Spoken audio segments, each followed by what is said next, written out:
Good morning, good afternoon, or good evening. Whatever time it is that you're joining us, we are glad you are here. I'm the Reverend Sheryl Butler, and this is Journey Road Ministries, where we seek to do justice, love kindness, and walk humbly with our God. So today I'd like to start out with a reading from one of my favorite Psalms, Psalm 139. O Lord, you have searched me and known me. You know when I sit down and when I rise up. You discern my thoughts from far away. You searched out my path and my lying down, and are acquainted with all my ways. Even before a word is on my tongue, O Lord, you know it completely. You hem me in, behind and before, and lay your hand upon me. Such knowledge is too wonderful for me. It is so high that I cannot attain it. Where can I go from your spirit? Or where can I flee from your presence? If I ascend to heaven, you are there. If I make my bed in Sheol, you are there. If I take my wings of the morning and settle at the farthest limits of the sea, even there your hand shall lead me, and your right hand shall hold me fast.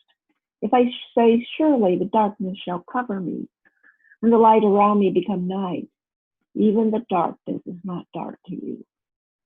The night is as bright as the day, for darkness is as light to you. Search me, O God, and know my heart. Test me and know my thoughts. See if there's any wicked way in me, and lead me in the way everlasting.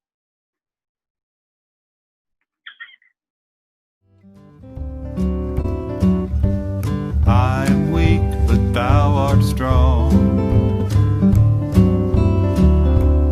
Jesus, keep me from all wrong. I'll be satisfied as long as I walk. Let me walk close to thee. Just a closer walk with thee. Granted, Jesus is my plea. Daily walking close to thee. Let it be, dear Lord, let it be. And when this troubled life is o'er, time for me will be no more. Guide me gently, safely o'er to thy shore, dear Lord, to thy shore. Just a closer walk with thee. Granted, Jesus is my plea. Daily walking close to thee. Let it be, dear Lord, let it be.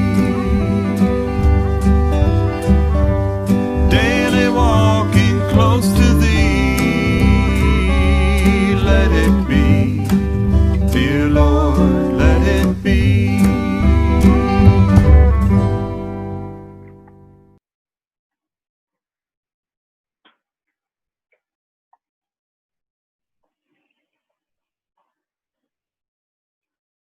Now, a reading from the Gospel according to Matthew chapter 13, verses 24 through 30 and 36 through 43. He put before them another parable. The kingdom of heaven may be compared to someone who has sowed good seed in his field. But while everybody was asleep, an enemy came and sowed weeds among the wheat and then went away. So when the plants came up and bore grain, then the weeds appeared as well.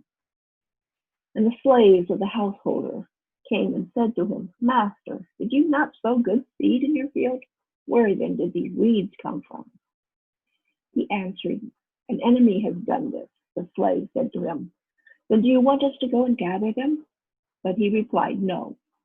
For in the gathering the weeds, you would uproot the wheat along with them. Let both of them grow together until the harvest. And at harvest time, I will tell the reapers, Collect the weeds first and bind them in bundles to be burned, but gather the wheat into my barn. Then he left the crowds and went into the house, and his disciples approached him, saying, Explain to us the parable of the weeds of the field. He answered, The one who sows the good seed is the Son of Man. The field is the world, and the good seed are the children of the kingdom. The weeds are the children of the evil one. And the enemy who sows them is the devil, and the harvest is the end of the age, and the reapers are angels. Just as the weeds are collected and burned with the fire, so will it be at the end of the age. The Son of Man will send his angels, and they will collect out of his kingdom all causes of sin and all evildoers. And they will throw them into the furnace of fire, where there will be weeping and gnashing of teeth. Then the righteous will shine like the sun in the kingdom of their Father. Let anyone with ears listen. May God bless the reading and the hearing of the word. So how often do we look at the parables of Jesus and see ourselves?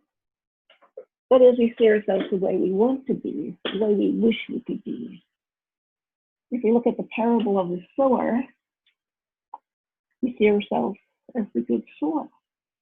Also, if we look at today's story of the wheat and the weed, we like to see ourselves as the wheat. We focus on what we assume is the good characteristic and apply it to ourselves. After all, we're ready for the kingdom. Doesn't being here prove that? We see what we want to see. So it's easy to see yourself as weeds and other people as weeds. It's so easy to point the finger, to paint others in the worst of lights. It is so easy to label and judge. So easy to see the other person as wrong. And when relationship troubles happen, it's easily put down to some deeply ingrained personality characteristic in the other person. She's a terrible driver because she won't concentrate properly. He's the spiteful one because he can't resist sounding off without thinking. We excuse ourselves because of the pressure of circumstances, but we condemn others for deep-rooted flaws in their very selves. So it's easy to see the world in binary terms, us and them, the good and the bad, the sane and the perverse, the kindly and the cruel, weed or weeds. An unsophisticated tale about weeds and wheat starts to be easily, scarily realistic. So where is the evil located? Is it to be found in a far away, or maybe not so far away, enemy who has some evil into my life? Weeds that are all around me? Must I bear with those weeds, endure them until such a time I am harvested into heaven and they are destroyed as pernicious weeds should be? But in this view, the wheat is all in me, or my family, or my group, or my church, or whatever. And the weeds are out there. Or, on the other hand, in self-loathing, I might see all the bad in me. The anger is turned inward and drills away at your mind and soul, which is terrifying. So our inclination is to divide the world sharply into wheat and weeds, saints and sinners, whichever side we put ourselves on. But Christ's parable suggests something else. Let the wheat and weeds grow together. there's something here that speaks directly to the complexity of the human character. And as Martin Luther said, all of us are both sinner and saint. But perhaps you remember the story of Oskar Schindler, the German industrialist who saved over 1,000 Polish Jews from the concentration camps in World War II. One of the people he saved said of him, "He was our father, our mother, our only hope. He never let us down." And yet, many who saw the film Schindler's List were surprised by his vices. He was a man prey to all the human vices. Schindler was certainly no saint. He was riddled with contradictions. He was unfaithful to his wife. He liked to drink and smoke and run around with other women. He was a Roman Catholic, but in name only. He was also a member of the Nazi Party, and his aim was to end the war with 2 trunkfuls of money. He exploited the Jews as a source of cheap labor. But there was a better side to him. And in spite of his lapses, he always returned to that better side. There was a basic goodness about him. And as the war went on, he became appalled at the horrors of the final solution. And at considerable risk, he was arrested twice. He protected his workers from the death camp. So Schindler was no angel. He was a mere human being. Goodness there was in him, but that goodness was seriously flawed. He was both wheat and weed. The divided nature of Schindler and the divided nature of each of us is something this parable discloses. All of us are wheat and weeds at one time, both sinners and righteous. The great psychologist Carl Jung talked about our personalities having a shadow side, which we must somehow learn to recognize and befriend. Now, we tend to color our history toward the wheat. But it's really not until recently that we have really begun to look at the real human nature of the founders of our country. They might have been fighting for a noble cause, but they were not all virtuous. Many, of course, owned slaves. George Washington is a good example. And most of us learned in school the story about Washington cutting down the cherry tree and his honesty in saying that he could not tell a lie that he cut down the tree. But he was not always a man of integrity. Although his beliefs about slavery evolved during the Revolutionary War, he still owned around 150 slaves when he became president. Now, in 1870, Pennsylvania passed the Gradual Abolition Act, a law that freed people after they turned 28 and automatically freed any slaves who moved to the state and lived there for more than 6 months. Now, when Washington was president, the capital was located in Philadelphia. So Washington used a legal loophole in the law to keep his slaves from gaining freedom while he was living in Philadelphia. Every 6 months, Washington would send a slave back to Virginia, or else have them travel with Martha outside of the boundaries of Pennsylvania, which basically reset the clock. Of course, he did free his slaves after he died in his will. So certainly, if we were to remove all statues of persons who had a dark place in them, we'd have no statues. Whether we need any statues is a topic for another day. However, if you want to express it, we cannot escape the truth that evil isn't all about what's outside ourselves. The weeds of this parable are part of us. So take the focus off yourself and look at what God sees. A call to see reality as it is, rather than what we construct by our own prejudice and particular outlook. It's hard to tell wheat from weeds. That's the problem. We are so confident that we can identify unrighteousness whether in ourselves or others. This parable tells another story. Only the angels seem to be able to sort it all out, and then only at the end of the age.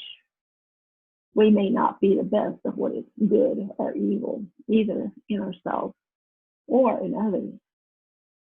The weeds and the wheat look so much alike, and there are so many weeds anyway. Why bother at all? Why not plow the lot under? But that's not God's way. God does not a judgment based solely on productivity. Far from it.